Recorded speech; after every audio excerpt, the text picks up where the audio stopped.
भारताची लोकशाही ती नेमकी चालते तरी कशी? ही एक प्रचंड मोठी आणि तितकीच गुंतागुंतीची व्यवस्था आहे, नाही का? तर आज आपण नेमकं हेच समजून घेणार आहोत. या व्यवस्थेची रचना कशी आहे आणि तिच्यात सत्तेचं संतुलन कसं साधलं जातं? हा एक खूप महत्त्वाचा प्रश्न आहे.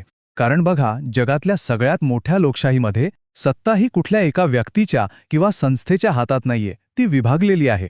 पण मग नक्की कोणामध्ये? राष्ट्रपतींकडे, पंतप्रधानांकडे, संसदेकडे की न्यायपालिकेकडे?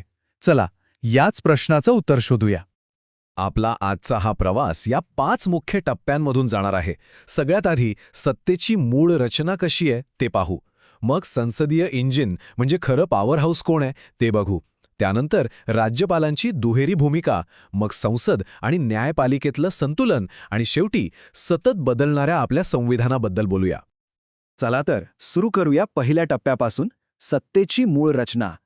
पाहूया आपल्या सरकारची डिझाईन नक्की कशी आहे आणि ती प्रत्यक्षात कशी काम करते. तर बघा, भारताने इंग्लंडच्या मॉडेलवर आधारित संसदीय लोकशाही स्वीकारली. आता याचा सोपा अर्थ काय? तर जे लोक कायदे बनवतात तेच सरकार चालवतात. म्हणजे काय? कायदे मंडळ आणि कार्यकारी मंडळ हे काही वेगळे नाहीत. ते एकाच नाण्याच्या 2 बाजूंसारखे आहेत. सरकार थेट संसदेतूनच तयार होतं आणि ते संसदेलाच उत्तरदायी असतं. हेच आहे या पूर्ण सिस्टमचं मूळ सूत्र. आता येऊया या सिस्टमच्या अगदी पॉवर हाऊसकडे, म्हणजेच संसदीय इंजिन. हो, म्हणजेच आपले पंतप्रधान आणि त्यांचं मंत्रिमंडळ. खरी शक्ती इथेच एकवटलेली आहे. तर मग देशाचा खरा प्रमुख कोण? राष्ट्रपती की पंतप्रधान? इथेच खरी गंमत आहे. आपले राष्ट्रपती हे देशाचे सर्वोच्च आणि नाममात्र प्रमुख आहेत. पण जी खरी सत्ता आहे, जे निर्णय घेण्याचे अधिकार आहेत, ते लोकांच्या प्रतिनिधींच्या नेत्याकडे म्हणजेच पंतप्रधानांकडे असतात. या पूर्ण प्रणालीचा जो कणा आहे तो म्हणजे सामूहिक जबाबदारी. याचा अर्थ असा की मंत्रिमंडळाने घेतलेला कोणताही निर्णय हा त्या एका मंत्र्याचा नसून संपूर्ण मंत्रिमंडळाचा मानला जातो. जर एखादं धोरण फसलं तर त्याची जबाबदारी कुठल्या एका मंत्र्याची नसते, तर ती संपूर्ण सरकारची असते.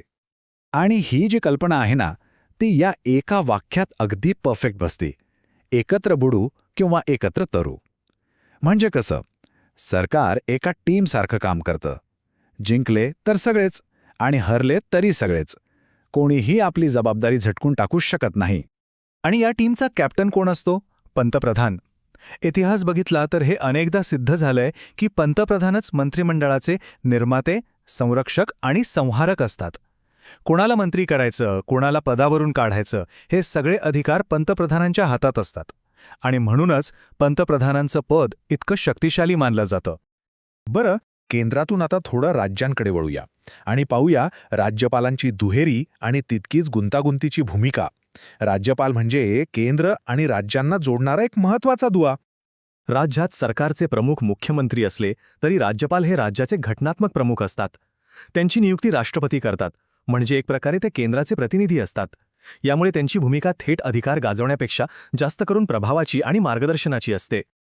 आणि खरा पेच इथेच आहे. राज्यपाल एकाच वेळी 2 भूमिका निभावत असतात.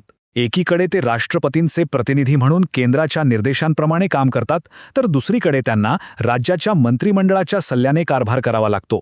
या 2 स्वामींच्या सेवेत अनेकदा केंद्र-राज्य संबंधांमध्ये तणाव निर्माण होण्याची शक्यता असते. ही खरंच एक तारेवरची कसरत आहे. आता आपण येऊया सत्तेच्या संतुलनाच्या सर्वात मोठ्या आणि अंतिम खेळाकडे, संसद विरुद्ध न्यायपालिका. हा आपल्या लोकशाहीचा एक अत्यंत महत्त्वाचा आधारस्तंभ आहे. सगळ्यात आधी हे पाहूया की आपली न्यायव्यवस्था कायदेमंडळावर नियंत्रण कसं ठेवते आणि सत्तेचा गैरवापर कसा रोखू शकते.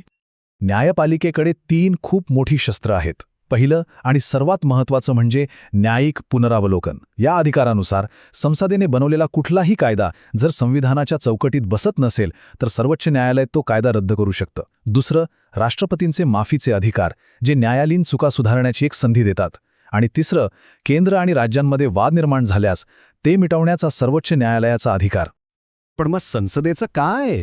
ती स्वतःचं स्वातंत्र्य कसं जपते? चला, आता तराजूची दुसरी बाजूही पाहूया.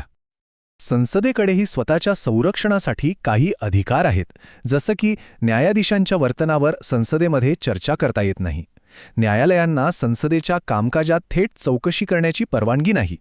आणि सर्वात महत्त्वाचं म्हणजे संसद सर्वोच्च न्यायालयाचे अधिकार वाढवू शकते, पण ते कमी करू शकत नाही. या तरतुदींमुळेच या दोन्ही संस्था आपापल्या क्षेत्रात स्वतंत्रपणे काम करू शकतात.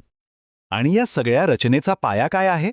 तर आपलं संविधान, जे कुठल्या दगडावर कोरलेली आज्ञा नाहीये, तर ते एक जिवंत, श्वास घेणारं आणि सतत विकसित होणारं डॉक्युमेंट आहे. ज्यांनी आपलं संविधान लिहिलं त्यांच्यासमोर एक खूप मोठं आव्हान होतं. एक असा दस्तऐवज बनवायचा जो देशाला स्थिरता देईल, पण काळाच्या ओघात तो जुना किंवा निरुपयोगी ठरणार नाही. तो बदलत्या समाजासोबत स्वतःला बदलू शकला पाहिजे. म्हणूनच त्यांनी कठोरपणा आणि लवचिकता यांचा एक सुंदर मिलाप आपल्या संविधानात साधला. आणि याचं महत्त्व या एका वाक्यातून अगदी स्पष्ट होतं. अमेरिकन कायदेतज्ञ विलेस म्हणतात, जर संविधानात दुरुस्तीची तरतूद नसती तर क्रांतीचा धोका कायम राहिला असता. याचाच अर्थ संविधानात बदल करण्याची क्षमता असणं हे लोकशाहीला जिवंत ठेवण्यासाठी आणि देशात शांतता टिकवण्यासाठी खूप गरजेचं आहे. तर मग आपण काय पाहिलं? भारताची लोकशाही म्हणजे सत्तेच्या वेगवेगळ्या केंद्रांमध्ये असलेले एक खूप नाजूक संतुलन आहे. आणि या सगळ्याला एकत्र कोण बांधून ठेवतं? तर आपलं संविधान, जे स्वतःच सतत बदलत राहतं, विकसित होत राहतं. मग साहजिकच शेवटी एक प्रश्न मनात येतोच की जर संविधान हे देशाचं नियमपुस्तक असेल तर त्याचा पुढचा अध्याय लिहिणार कोण? कायदा की बदलणारा समाज? आणि मला वाटतं हाच तो संघर्ष आहे, हाच तो संवाद आहे जो आपल्या लोकशाहीला नेहमीच गतिमान आणि जिवंत ठेवतो.